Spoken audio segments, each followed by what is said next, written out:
Hello everyone, welcome back to my YouTube channel. तो आज मैं आप लोगों को दिखाना चाहती हूँ शौक मैनेजमेंट। सभी लोगों को पता है कि शौक मैनेजमेंट, शौक कभी ना कभी किसी ने देखा होगा कि शौक हो जाते हैं लोग। तो शौक होने से कैसे मैनेज करेंगे, उसको मैनेज करना आज मैं आप लोगों को दिखाऊंगी मेरे यूट्यूब चैनल पे। आप लोग जो लोग कभी नहीं देखे हैं ऐसे मैनेजमेंट करना, तो आप लोग सीख लीजिए।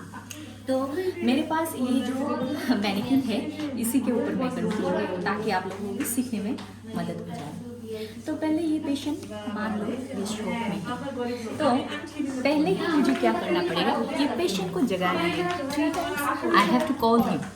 क्या हुआ है, हेलो हेलो मिस्टर, उनका नाम बोलकर पुकारना है 3 times। पुकारने के बाद उसके बाद अगर पेशेंट कुछ भी रेस्पॉन्स नहीं कर रहा है तो immediate I have to listen, look and feel.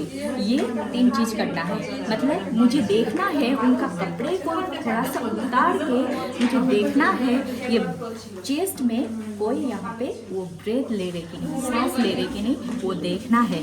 अगर सांस ले रहे तो ये ऑब्वियसली ये तो फूलेगा ही ना। अगर कुछ भी रेस्पॉन्स नहीं कर रहे हैं तो मुझे समझ जाना है ये ब्रेथ नहीं ले पा रहे, और ये कान थोड़ा सा सामने लाके सुनना है कि वो सांस ले रहे कि नहीं। और मुझे और भी एक क्या करना है, यहाँ पे हमारा कैरोटिड पल्स होता है। कैरोटिड पल्स को हम, ये सबसे बड़ा पल्स होता है, इसीलिए हम यहाँ पे इजीली हम इसको फील कर सकते हैं। हाथों को ऐसे लगा के हम इसको फील करके देखेंगे कि इसका पल्स है कि नहीं।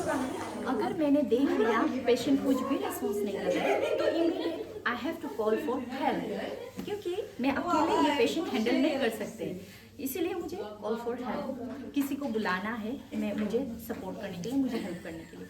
तो उसके बाद मैं पेशेंट को पोजीशन, पहले मैं पोजीशन दे दूंगी। अगर पेशेंट ऐसे फ्लैट सरफेस में है तो मुझे इमीडिएट पेशेंट को फ्लैट सरफेस में सुला देना है।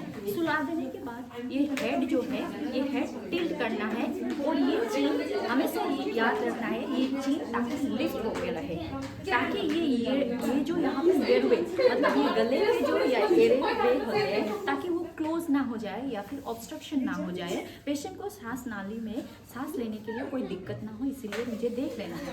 उसके बाद क्या करना है, अगर मुंह पे कहीं इसका लाला, मतलब सिक्रेशन, माउथ में अगर सिक्रेशन है तो उसको मुझे सक्शन कर लेना है। अगर सक्शन मेरा कंप्लीट हो गया, उसके बाद मुझे ऑक्सीजन कनेक्ट कर देना है पेशेंट को। ऑक्सीजन कनेक्ट करने के बाद भी अगर पेशेंट कोई रेस्पॉन्स नहीं कर रहा है तो immediate I have to go for CPR.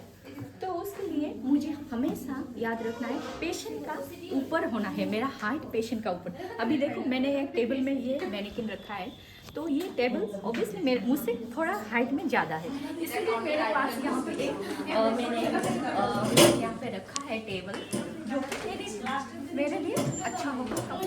तो मैं यहाँ पे खड़े हुए, दैट मीन्स पेशेंट मेरे बिलो, मतलब कमर का बराबर और कमर से थोड़ा बिलो है। सो ऑलवेज कीप रिमेंबर, ये सब करने से पहले मुझे मेरा हाथ में ग्लव्स वगैरह होना चाहिए। तो मेरे पास तो अभी ग्लव्स नहीं है, मैं मैनिक्विन के ऊपर दिखा रही हूँ, इसीलिए मैंने कुछ भी नहीं लगाया। पर अगर पेशेंट है तो मुझे ऑब्वियसली मुझे ग्लव्स लगाना है। और याद रखना है ये होल के ये बॉडी, ये निप्पल लाइन का बराबर होना चाहिए। ये निप्पल लाइन का बराबर में यहाँ पे स्टर्नम में मैं अपना ये हाथ, जो मेरा सबसे ज़्यादा मतलब डोमिनेंट हैंड है, उस डोमिनेंट हैंड को हमेशा मुझे ऊपर रखना है, क्योंकि हम ज़्यादातर हमारा इंडियन लोग क्या होता है, हम राइट हैंड से काम करते हैं, राइट हैंड से ज़्यादा हम लोग कुछ भी करते हैं। तो इसीलिए मेरा जो लेफ्ट हैंड को मैं ना ये अल्ना बॉर्डर से मैं ऐसे प्रेशर दूंगी। ये स्ट्रेट होना चाहिए, ये स्ट्रेट होना चाहिए। उसके बाद उसका ऊपर में बुनूंगी।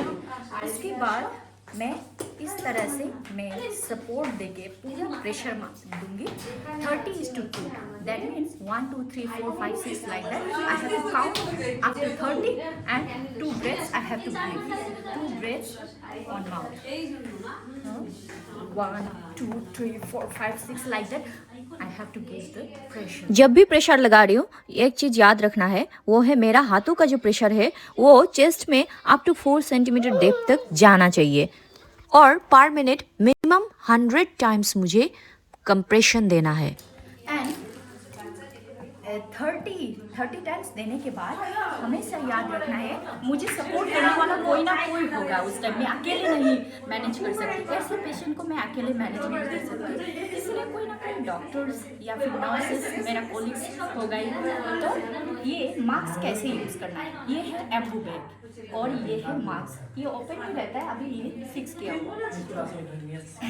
तो इसको फिक्स करने के लिए ये जो है ये मास्क को अकॉर्डिंग टू पेशेंट का माउथ मुझे साइड को फिक्स कर लेना है। तो हमेशा मैं ऐसे करूँगी, ऐसे करके मैं चीन को क्लोज करके नोज को क्लोज करूँगी और मेरा हाथ लेफ्ट हैंड ताकि सी पोजीशन में होल्ड करे ये मास्क को, और ये हाथ राइट हैंड यहाँ, तो इस तरह से मुझे प्रेशर देना है। 1 and 2 and 30 time chest compression देने के बाद 1 and 2 and ब्रेथ देना है। उस समय मुझे एक चीज और भी देखना है कि मेरा ये जा रहे कि नहीं, पेशेंट का चेस्ट में जा रहे कि नहीं। अगर एम्बूबैग से प्रेशर देने से पेशेंट का चेस्ट रेज हो रहा है तो मुझे समझ जाना है कि मेरा प्रेशर ठीक ठाक है। अगर पेशेंट का चेस्ट रेज नहीं हो रहा है तो मुझे समझ जाना है कि मेरा एम्बूबैग का जो मार्क्स पकड़ना वो सही तरीका से नहीं हुआ है। और भी दूसरा एक काम कर सकती हूँ, वो है बाय यूजिंग स्टेथोस्कोप। मैं ऑस्कल्टेशन मतलब स्टेथोस्कोप से मैं सुन पाऊंगी कि पेशेंट का लंग्स में ये एयर जा रहे हैं। ओके, सो एक जो मेरा कोलीग है या फिर कोई भी है वो क्या करेगा, चेस्ट कंप्रेशन देगा 1 2 3 4 5 6 7 8 9 10 11 12 13 14 15 16 17 18 19 20 21 22 23 24 25 26 27 28 29 30 एंड हियर 1 लाइक दैट। मुझे ये कंटिन्यू करना है 5 साइकिल में। जब कंटिन्यू करूँगी, कंटिन्यू करने के बाद मैं पेशेंट का फिर से मैं लुक, लिसन, फील, ये 3 मेथड्स में मैं रीअसेस करूंगी कि पेशेंट में कोई इम्प्रूवमेंट आया है कि नहीं। अगर पेशेंट में इम्प्रूवमेंट आया है तो मैं कंटिन्यू यही प्रोसेस में कंटिन्यू करूँगी। अगर पेशेंट में कोई इम्प्रूवमेंट नहीं है तो नेक्स्ट। सो डियर व्यूअर्स, मैं कुछ कामों के वजह से मैं शॉक मैनेजमेंट का जो प्रोसीड्यूर है मैंने वो कंप्लीट नहीं कर पाया दिस वीडियो में। I will guide you in the next video. मैं आप लोगों को नेक्स्ट वीडियो में मैं पूरा जो शॉक मैनेजमेंट का जो प्रोसीड्यूर है वो कंप्लीट करके मैं दिखाऊंगी। I hope you all like the video, so please do like, share and subscribe channel. Bye bye, love you all.